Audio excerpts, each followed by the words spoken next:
long ball is going to go for a touchdown. The game's over. Webster Slaughter. Metcalf will go for the score. Unbelievable. 45-40. Run, William, run. He's got blockers in front. 5. Touchdown. Joshua Cribbs turns disaster into a score. Sight wants it all on this one for Logan, and he is there. Jim Brown to the 30. Jim Brown is going to go in for another touchdown. The Cleveland Browns select Baker Mayfield. Wow. It is Baker Mayfield. Hello, Cleveland. Welcome to another episode of the 1085 Gridiron Podcast. It's our third victory pod of the season. The Browns beat the Atlanta Falcons 28-16. The Browns moved to 3-6-1 on the season, and the Falcons moved to 4-5. So we're here to break down this entire game for you here tonight. But I can't do this on my own, as I have my co-host Jack McCurry of the North Coast Sports. How you doing tonight, Jack? I'm doing well, man. These victory pods are not getting old, and I think we're definitely going to be doing a lot more of these in the future. Yeah, after going through all of last season without one, having three this year, we kind of feel spoiled, I guess. And, I think you're right. We're going to be having a lot more of these, and hopefully we have a few more to the end of this season as we move on past the bye week. But, we're going to talk about the game from Sunday, and, there's a lot of positives to talk about. You and I talked last week before the game, and, we discussed how we didn't think the Browns stood much of a chance, and, we thought that the Falcons would probably win by 2 touchdowns, but it was the Browns that ended up winning by 2 touchdowns, and I think a lot of it, falls on their 2 offensive rookies. The defense did play well, but when you're looking at this game, obviously you have to start with Baker Mayfield and Nick Chubb, and I'll tell you what, these 2 guys put on a heck of a performance. They're both up for Rookie of the Week again this week. Mayfield ended up 17-20 for 216 yards, 3 touchdowns. He started the game 13-13. He didn't miss a pass until the second half. Nick Chubb had 209 yards from scrimmage, 176 rushing yards, 33 receiving. He had a 92-yard touchdown run. Looking at these 2 guys, Jack, if one had to get the better rating from you for this game, who would it be? It would have to be Nick Chubb. I mean, Baker's performance was awesome. I mean, he in my mind played a perfect game. But when you look at Nick Chubb, this is a guy, he had 16 total carries the first 6 weeks of the season. And it took John Dorsey trading Carlos Hyde to get him on the field. And it's amazing that Todd Haley and even Hugh Jackson to a degree did not push for Nick Chubb to put him on the field more, because you can just see whether it's those tough 4 or 5 yard runs or watching the 230-pound rookie running back break away from defenders on a 92-yard touchdown run. This guy is a complete running back. I mean, obviously he's not doing it all in terms of receiving, but he shows that he can do it in terms of receiving. But just watching him run away from defenders on that touchdown run was amazing. And I said it after the Oakland game, you do not find big backs like him with breakaway speed, and it's just unbelievable. And to everybody that wanted the Browns to take Saquon Barkley with the number 1 pick, I don't want to hear it anymore, because getting Chubb at 35 was a definite steal of the draft, I think, so far. When you look at the stat comparison between the 2, it's very close, and you have to remember how little Chubb played for those first 5-6 games. I think his snap count was maybe 20 for those games, and obviously since the trade of Carlos Hyde, things have drastically changed with using him. He's obviously the feature back now. Things with Duke Johnson has been better, but talk a little bit more about Baker Mayfield's performance. He did go perfect in that first half. His first incompletion didn't come until the second half. He had 3 touchdowns. And to me, the most impressive throw that he made was when they were pinned inside their own 1 yard line, maybe even on like the quarter-inch line, it seemed. And Freddie Kitchens called a play-action pass, and he completed a pass to Callaway for about 13 yards for a first down and get out of that end zone. To me, that was the most impressive throw that he made all day. What more can you say about Baker's performance from Sunday? I mean, it was unbelievable. I was working during the first half, and one of my coworkers said, he goes, Baker hasn't thrown an incompletion yet. And I'm like, really? And I pull up my phone and I look, and I think he was 9 for 9 at that point. He ended up starting the game 13 of 13. I mean, everything that people talked about leading up to the draft with Baker in terms of his accuracy, a ton of his quick decision making, that was on display Sunday. Granted, it was against a bad Atlanta defense, but I'm not taking that away from Baker. All the play calling was on point. I mean, his decision making, the touchdown to Higgins, I thought was really impressive. Him able to roll out right and just throw an absolute dime to Higgins while Higgins had a defender all over him. And credit to Higgins, he made an unbelievable catch, but Baker was just dominant. I mean, that was the game, and I texted you during the game, and I said in capital letters, we have our franchise quarterback. And I mean, the role that Baker's been on the last month, I mean, and then the performance on Sunday, there's no doubt in my mind at this point that the Browns have found their franchise quarterback finally after all these years. Would you say, because he had arguably a rookie wall for 2 or 3 games, would you say that's more so a rookie wall, or was it more so, the infighting that was going on between you and Todd Haley? I think it was a mixture of both. I think it was, I'm sure the fighting, although it might not have happened in front of the team, I'm sure the pulling back and forth between Hugh and Haley, I'm sure that probably took a toll on Baker, but I think also hitting the rookie wall, I mean, no rookie's perfect. You're going to have your bumps along the way, and Baker obviously did that, and I think he tried to shake it off to a degree, but he has shaken it off now. I think the coaching change did have a big part into it, but I also think Baker is he doesn't let anything bother him. I mean, just the leader he is, the confidence, the swagger that he possesses, and it's showing on the field. I mean, you look at it, the last 4 games, he's completed 69% of his throws. His touchdown to interception ratio is 9-2, and his QB rating is 105. I mean, and right now on the season, he's thrown 61.5%, and I think his QB rating's around an 84, and he's got 13 touchdowns to 7 picks. I mean, if you would have told me that was going to be his start to his career, I would have signed up for it. I mean, this has been some of the best quarterbacking I've seen out of a Browns quarterback since '99, and he keeps this up. The Browns are going to be in a great spot, not only these last 5-6 games of the season, but the next, hopefully, 5 to 10 years. Hopefully much longer than that. Well, yeah. Yeah. Talk about the difference that you see between, Todd Haley, Hugh Jackson, their play calling, what was going on, and what Freddie Kitchens has been able to do. There's obviously been a major difference in what's been going on in terms of play calling. We saw more of the wishbone, but I think Freddie used it a lot better than Todd Haley did a couple weeks ago. That whole entire drive, they were in the wishbone up until the interception on the trick play. I just think he's very creative. It seems like he's simplified things, and most notably, the offensive line play has gotten a lot better, and I think that has to do with the play calling as well.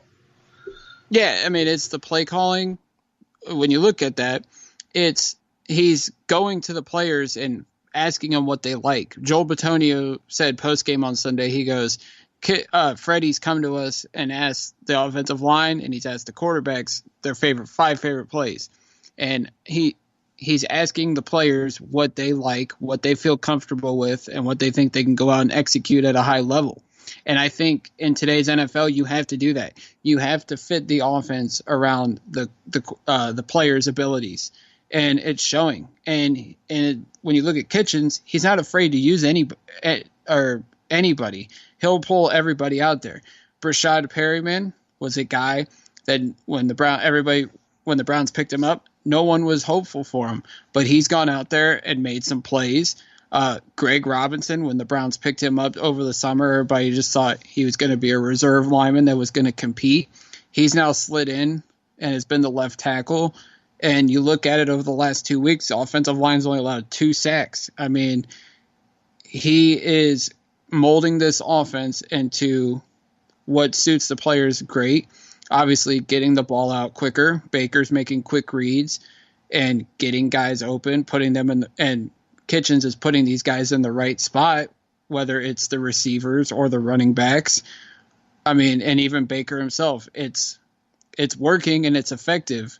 Now, our defense is going to catch on to it, probably, but you look at it and you see that it's working, and Kitchens is going to continue to tinker with this stuff.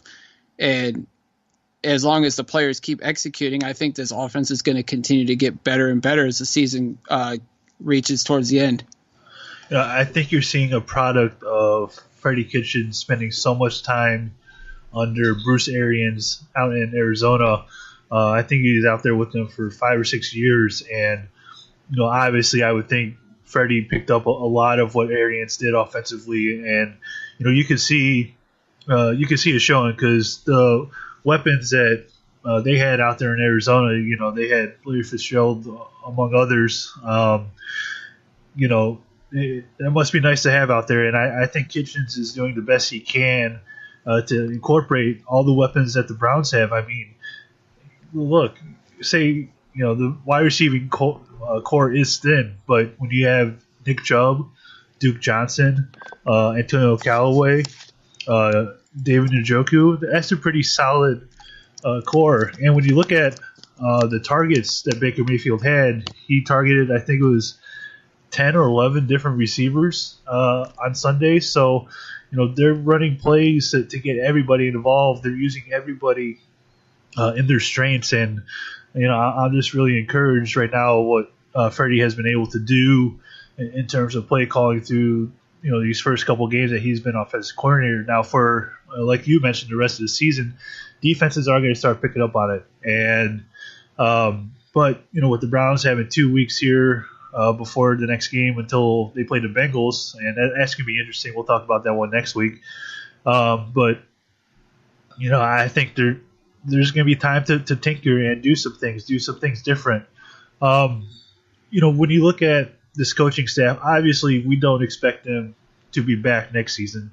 I think we would all like it if Greg Williams would somehow be able to come back. But, when you bring in a new head coach, he's going to want to hire his own staff and bring in his own guys. So do you see any chance of this coaching staff, if they continue to play well, to maybe stick it out and be put in place next year, maybe as Greg being the head coach going into next season?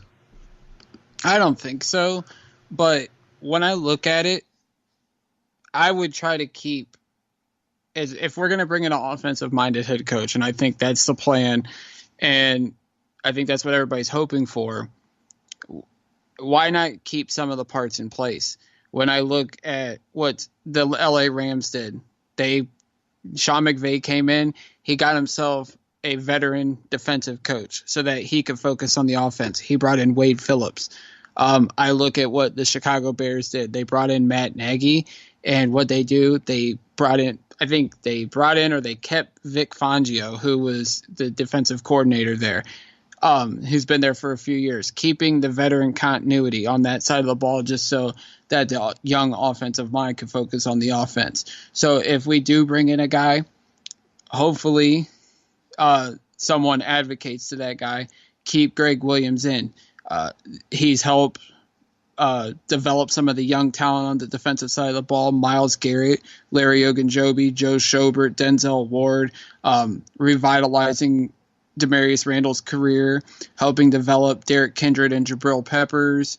I mean, this seems to be a guy that players like to play for, and it's shown so far in the first 2 weeks the way Greg Williams has been able to rally the troops. Now, what I've seen out of Freddie Kitchens so far kind of makes me hope that maybe that young offensive mind would want to keep Freddie Kitchens around. It's a guy that's coached quarterbacks, he's coached running backs, he's coached tight ends. So he's familiar with all the positions on the offensive side of the football for the most part.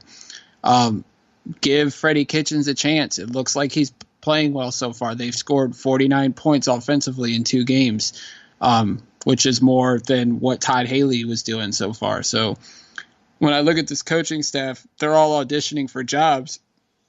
And if the players like to play for them, I'm sure anybody that's potentially looking at the Cleveland Browns is probably keeping an eye on Greg Williams and Freddie Kitchens down the stretch here, because whenever that new coach does come in, he's going to need assistance. And I think right now Kitchens and Williams are proving that they should be able to stick around if that new head coach chooses to do so.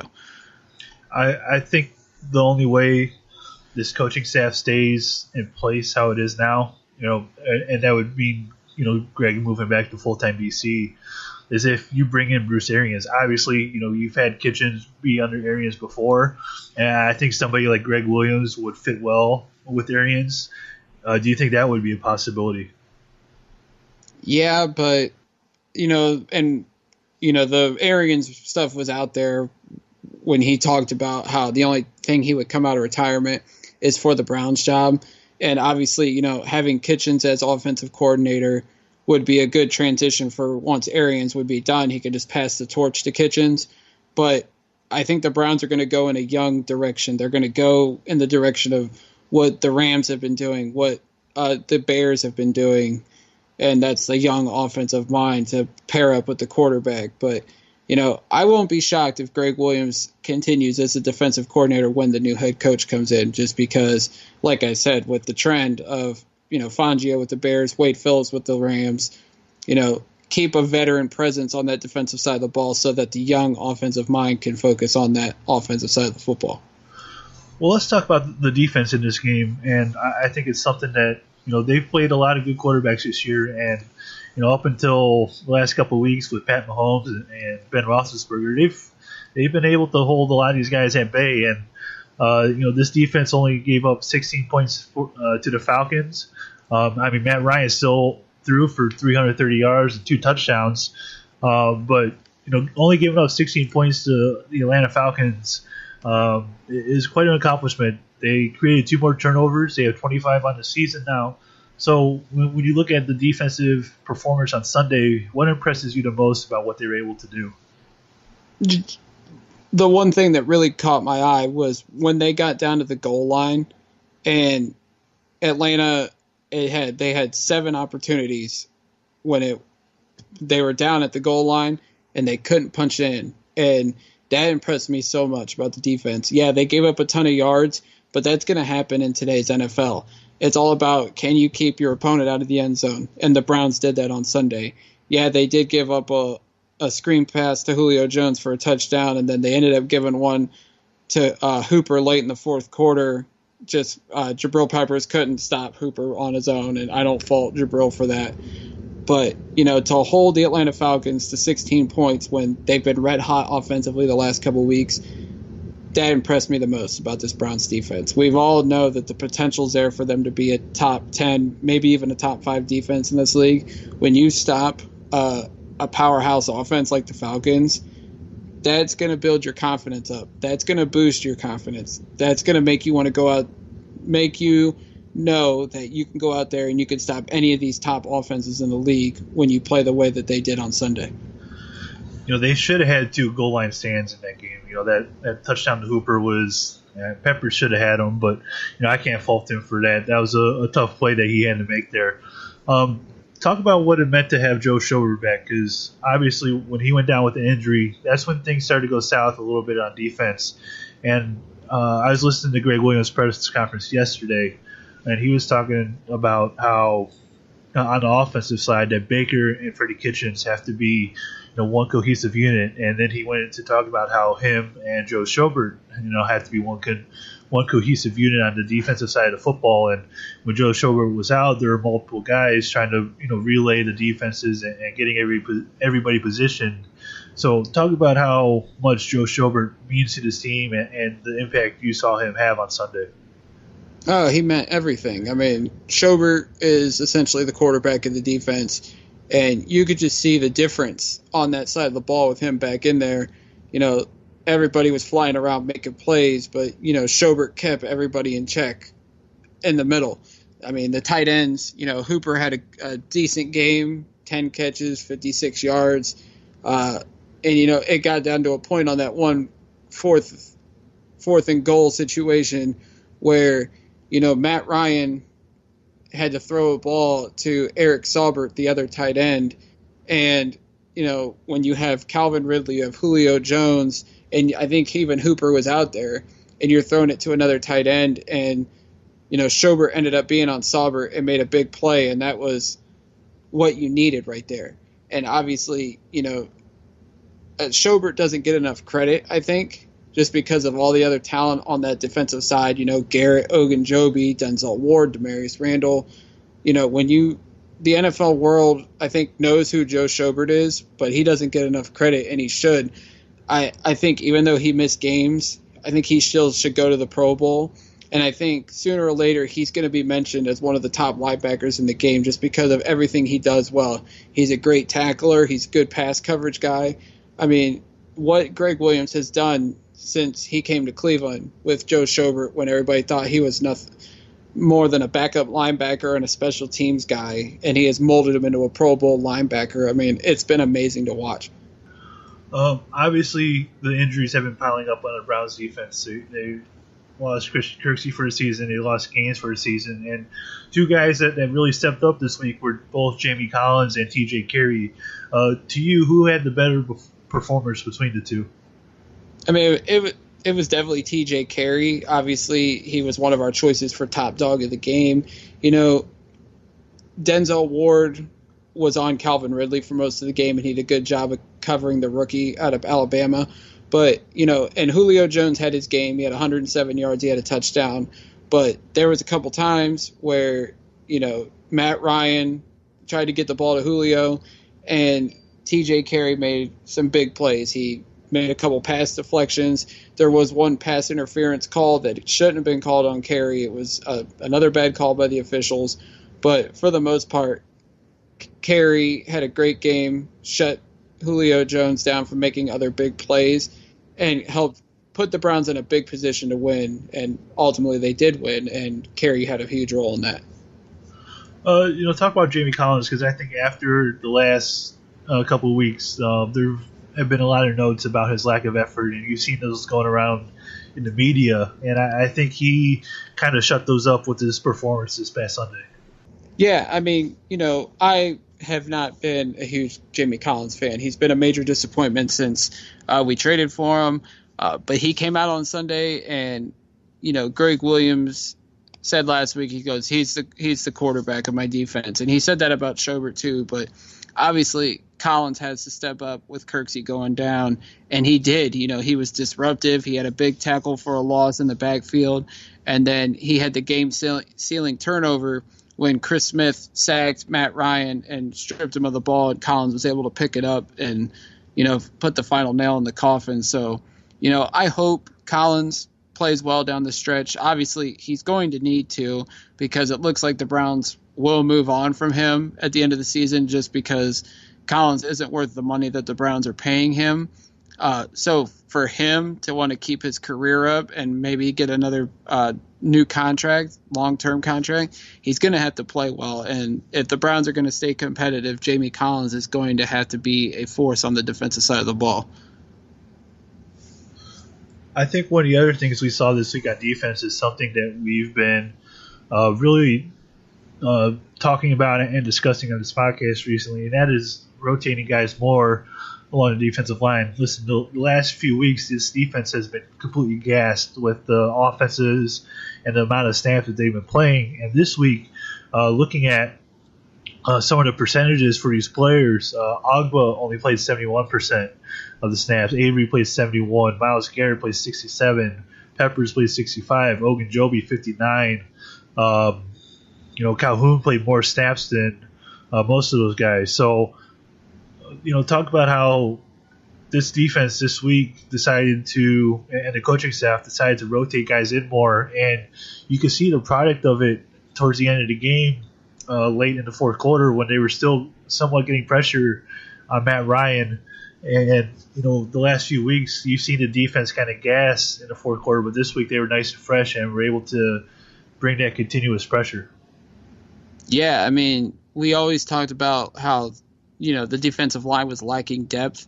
Well, on Sunday, it really didn't show that because they kept rotating guys in and out. I just talked about, Collins getting that final turnover in the game. They did that pressure and sacking Matt Ryan. Ogunjobi and Garrett weren't even on the field. They had guys, Brian Price, who they had picked up or they moved up from the practice squad. Anthony Zettel, who they picked up from the Detroit Lions off of waivers. Chris Smith, obviously one of our free agent signings in the offseason. Those guys got more playing time. We're getting more snaps, keeping Ogunjobi and Garrett fresh. And I think that's one big thing. All these guys were playing a way too much amount of snaps through the first 10 games of the season just because we had played 4 overtime games. I think Ogunjobi has played like 100 more snaps than any other defensive tackle in the league, which is insane. But, you've seen it. All these guys, they were rotating them in and out, keeping them fresh. And another guy, Tanner Vallejo, with the linebacker injuries, the guy that we had picked up after the roster cuts on Labor Day, we picked him up from Buffalo. He has come in and made an impact. He's had multiple tackle games the last couple of weeks and is making some noise. The Athletic did a spotlight piece on him and his brother. That was a good read by Zach Jackson. And, Vallejo's going out there. Obviously, he's trying to establish a home in the NFL, and I think he's probably hoping that Cleveland's that spot. It didn't work out for him in Buffalo. But, seeing these guys like Vallejo and Price and Zettel and even Chris Smith, if these guys can come in and contribute and keep Schobert and Garrett and Ogunjobi and the other guys that have logged a lot of miles already this season, if they can keep them fresh down the stretch, then this defense has the potential to be top 10, top 5 just because you have all these different faces making an impact. I think one of the more impressive things about Sunday's game and what is nice not to talk about, there weren't any special teams issues. There weren't any issues covering any kicks, not on punt returns, not on kickoffs. We didn't miss any kicks. Greg Joseph was 4-4 in the extra point department. So it's nice for 1 week to not complain about how Amos Jones should be fired. Right, and then the penalties. And I think former Browns punter Dave Zastidle tweeted this during the game. He said, the Browns have only had 4 penalties since the coaching changes. Granted, they did get a few more penalties after that, but, you're seeing this team is more disciplined. It's being held more accountable. And, maybe, having a strong voice like Greg Williams leading this team is what this team needed. Not having a guy like Hugh Jackson that kind of let the players do what they want because he was a team guy and he cared about his players maybe a little bit too much. And it's nice to have a guy put his foot down, shows that he cares, but also expects you to step up and give 100% on that football field every Sunday. All right, let's talk about our top dogs of the game. Obviously, we put the poll up there for you guys, and our options were Nick Chubb, Baker Mayfield, the whole offensive line unit, and T.J. Carey. The results came back 5% for both T.J. Carey and the offensive line, 44% for Baker Mayfield, 46% for Nick Chubb. Jack, do you agree with those percentages and your top dog of the game? Yeah, definitely. I thought it was going to be close between Baker and Chubb. The offensive line does deserve a lot of credit, but at the end of the day, it was the Baker and Chubb show on Sunday. Although it was an all-around team win and everybody made a big contribution to that victory. But obviously, Chubb and Baker were the guys at the end of the day. But I had to lean towards Chubb just because he had an unbelievable day, and he continues to show that this rookie class that the Browns have produced might be their strongest one in a long time. And you saw some of the national media on Sunday talk about how the Browns might have had the best draft class out of anybody. There were a couple of national guys tweeting during the game about that. And, look, I think we all agree yeah, there's probably a couple picks in there that haven't performed or haven't even gotten to play really. But when you look at Baker Mayfield, Nick Chubb, Jernard Avery, among others in this draft class that the Browns have had, they've played very well. And going into next offseason, no matter where the draft pick falls, and what's nice is we pushed away draft talk for another week with this Browns win. And I think going into next year's draft, John Dorsey is going to have a lot of momentum and do a lot more to help this team out. And it's going to be a much better team next year. But obviously, as we look towards the rest of the season here, we have 7 games left. I think 6 games left. 6 games left.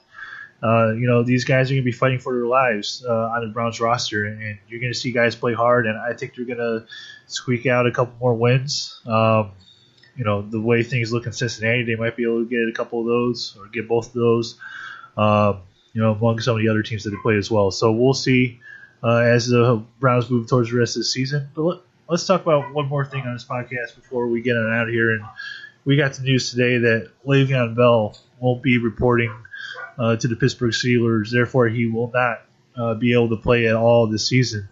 The Steelers franchise tagged him in the offseason for $14.5 million. Bell is going to lose all of that money. He's not going to make a single dollar this year. And I'm sure he has some endorsements and whatnot, but he won't make any money from the Pittsburgh Steelers. Granted, that money tied up a lot of their salary cap space, and they were really looking forward to having him this season. James Conner has played really well this season in Le'Veon Bell's role for the Steelers. Did Le'Veon? I think there's a lot of people that have criticized Le'Veon for what he has done, but do you think Le'Veon did the right thing for himself? Yeah, I think he did. I think, when you look at Le'Veon Bell, he's one of the best players in the league.